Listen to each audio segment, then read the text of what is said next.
మల్లారెడ్డి గారు. ధన్యవాదాలు అధ్యక్ష, ఈ అవకాశం ఇచ్చినందుకు.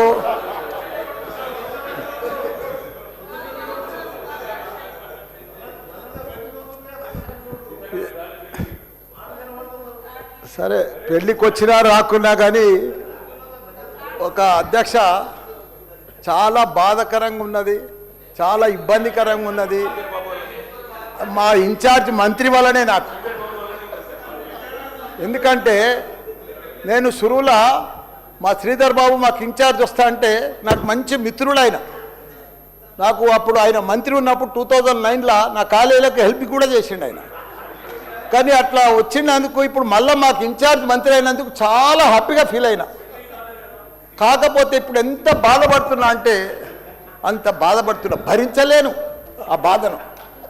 నా గుండె ఇట్లా బాధతోటి భరించలేకపోతున్నా. ఎందుకంటే జవాన్ నగర్ అనే ప్రాంతము నా గుండెకాయ. అలా ప్రజలకు చెప్పిన, అందరికి చెప్పిన, దాన్ని అంతా కూడా జిహెచ్ఎంసి మొత్తం చెత్త అంతా తెచ్చి కొన్ని ఏళ్ళ సందే ఆడనే వేస్తున్నారు. వేస్తున్నారు, అది కాంగ్రెస్ టైంలో సందే వేస్తున్నారు, ఇప్పటిదాకా కూడా వేస్తూనే ఉన్నారు. అది కంటిన్యూ కాంట్రాక్ట్ ఉంది వేస్తున్నారు. మీ దాంట్లోనే కంటిన్యూషన్ అని చెప్తున్నా. జర ఓపిక పట్టడానికి దండం పెడతా. ఎందుకంటే ఆ చెత్త వేసినప్పుడు నేను మంత్రి ఉన్నప్పుడు మా కేటీఆర్ గారు 500 కోట్లు ఇచ్చిండు. చెత్తతోటి కరెంటు తయారు చేసే ఉత్పత్తి ప్లాంట్ ఆడ తయారు చేసినాం. దాన్ని అది కాకుండా 144 కోట్లతోటి క్యాపింగ్ పెట్టిన, మొత్తం మట్టి పోసి గడ్డి పెట్టి అది గుట్ట లెక్క తయారు చేసినాం. దానికి తోడు వర్షాకాలంలో అందులో వచ్చిన మురుగునీళ్ళు అంత వస్తే ఫిల్టర్ చేసేందుకు 250 కోట్లు ఇచ్చినాం వాటి ఎస్టీపీ. అంత బాగా చేస్తే అందంగా వాసన రాకుండా చేసినాం నా మంత్రి ఉన్నప్పుడు మా కేటీఆర్ సార్. అటువంటిది ఇప్పుడు 2 సంవత్సరాలు 4 నెలల సంది భరించలేము. కొత్త గుట్ట చెత్తకుండి తయారు చేసిరు, కొత్తది ఒకటి. అది రోగాన బారి పడుతున్నారు. వాటర్ల పొల్యూషను, గాలిల పొల్యూషను, భూమిల పొల్యూషను, మురికి నీరు ఉండలేక 2 లక్షలన్నర ప్రజలు ఉంటున్నాడు. దయచేసి అన్నా శ్రీధర్ అన్న, నువ్వంటే నాకు చాలా అభిమానం. నన్ను పగబట్టకన్నా. ఎందుకంటే నా నియోజకవర్గం బంగారం అసుంటి, దేశంలోనే నంబర్ 1 అసుంటి మేడ్చల్ నియోజకవర్గం. దాన్ని తుకుడలు అచలం కుతలం చేసేది దాన్ని.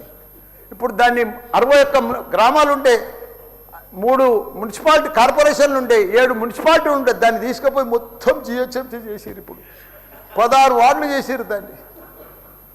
ఒక మోరీలు లేవు, రోడ్లు లేవు, డ్రైనేజీలు లేవు, కరెంట్ స్తంభాలు లేవు, ఏమీ లేదు. ఇంకా మారుమూలు గ్రామాలే ఉన్నాయి, పెంకిటిల్లే ఉన్నాయి.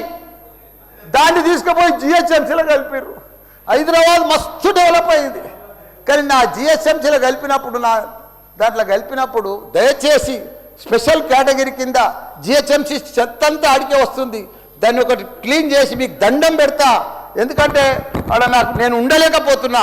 నేను ఎందుకు వస్తున్నా, ఎందుకు గెలిచినరా ఇక్కడి నుంచి అని భరించలేకపోతున్నా. నేను శ్రీధర్ అన్న నీకు దండం పెడుతున్నా. అదొక్కటి నాకు స్పెషల్ ఫండ్ ఇచ్చి 500 కాదు 1000 కోట్లైనా సరిపోవు. నువ్వు దీనికి బడ్జెట్లో ఇక్కడ జిహెచ్ఎంసీకి ఇచ్చిందంతా కూడా దానికి ఇవ్వాలి. ఎందుకంటే ఈ చెత్త అంతా అక్కడనే వస్తుంది. అక్కడ కూడా ప్రజలన్నా, పేద ప్రజలన్నా, డెవలప్ లేదన్నా, మోరీలు లేవన్నా, రోడ్లు లేవన్నా, లైట్లు లేవన్నా, చచ్చిపోతున్నారన్నా, రోజు ఒకరు చచ్చిపోతున్నారన్నా, హాస్పిటల్ బారిన పడుతున్నారన్న ప్రజలంతా. నేను చూడలేకపోతున్నా, నేను భరించలేకపోతున్నా. నీకు దండం పెడతా. ఇదొక్కటి నాకు స్పెషల్. ఒక్కసారి మీరు ఇన్స్పెక్షన్ చేసి అక్కడ రావాలని కూడా కోరుతున్నా. మీరు ఈ నడుమ ఇనాగ్రేషన్ కూడా వస్తలేరన్నా. ఆ మహేందర్ రెడ్డిని పంపిస్తురన్నా. మీరు కావాలనే వస్తురన్నా, కుట్ర పంపుతురన్నా, నా మీద కుట్ర పంపుతురన్నా. ప్లీజ్ దయచేసి అదొకటి మీరు రావాలి. కృష్ణారావు గారు